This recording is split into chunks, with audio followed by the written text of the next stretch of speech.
Hi everybody, welcome to the South Australian Sports Show. Plenty coming on the show as I welcome Rob Popplestone to the show. Poppy, how are you? I'm going okay. A really big week in sport. I know we say that most weeks, but this week, the death of Muhammad Ali that we'll touch on during the course of the program.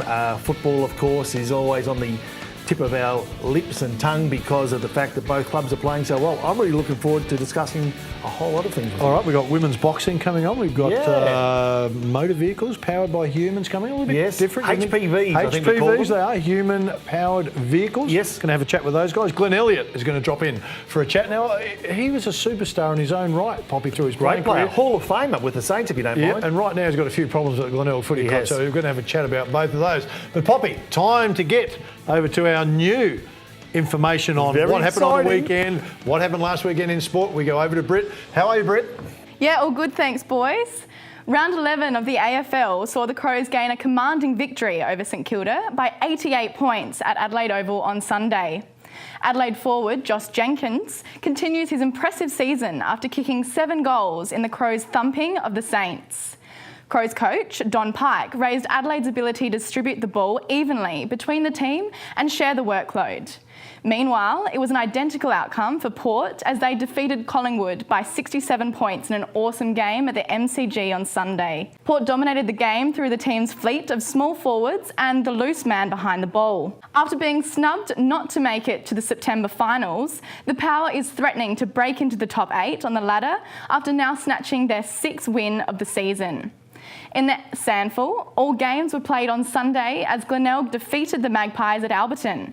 Centrals were victorious against West Adelaide and South Adelaide overcame North Adelaide.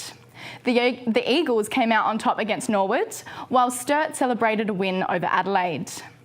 Round 11 Sunday's game will see Norwood take on Adelaide at Cooper Stadium, Port take on Sturt at Alberton, and the Eagles face off against Central District at Morgan Team. And on Monday, Glenelg clashed with North Adelaide at Glide Roll. In local news, Newton Jaguars netballer Beth Shimon returns to the court after rupturing both her ACLs.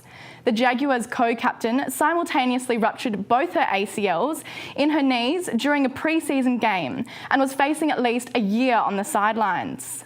Doctors later referred her to injuries as similar to those sustained by car crash victims. Shimon began running again in September last year and returned to the court for a practice match in April. The Jaguars star also underwent minor heart surgery in April last year after doctors discovered an abnormal heartbeat while operating on her right knee. After 15 months and intensive rehabilitation, the 29-year-old returned to the sport to play against the Matrix at Netball's SA Stadium 2 weeks ago. Shimon says she wanted to make the decision to return on her own terms and says it was fantastic to be able to return to the court and have so much support behind her. To soccer, and Sudanese refugee Den Bullabek is the driving force behind Seaford Soccer Club's unbeaten season, with 4 goals in just 5 games since his return to the soccer pitch in April. Originally an athletic sprinter, Bullabek first received recognition 4 years ago in SA Athletics when he won the underage 300-metre sash at the Henley Gift in his second race. However, the 21-year-old always had a strong passion for soccer and ultimately decided that soccer was more enjoyable than athletics. Bullabek moved to Australia with his family at age 10, despite not being able to speak English. 5 years after immigrating, Bullabek played his first soccer match for the Adelaide Comets in 2010, before later moving to Seaford with hopes to promote State League 2 team to the higher division. Standing at 196 centimetres tall, the Seaford soccer star shows great potential as a breakthrough competitive sprinter. Bullabek is often compared to Jamaica sprinter Usain Bolt due to his exact same height and similar physique as a renowned sprinting champion, and says Bolt is an excellent role model for any athlete. The Australian immigrant says he is extremely grateful for his new life in Australia and looks forward to what the future has in store for him. And boys, I could really do with some of that height from Usain. Be great. Yes, I think you're right, Britt. A bit of height, Usain Bolt type, wouldn't go straight. Poppy, plenty to come. There is too. I wouldn't mind a bit of height too and a bit of speed.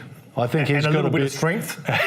Anything else? Oh, there's a fair few things. You wouldn't mind actually. a couple of his gold medals, and I reckon he's going to get a couple more in Rio, not too far away. We'll take a break. Stay with us. Plenty to come.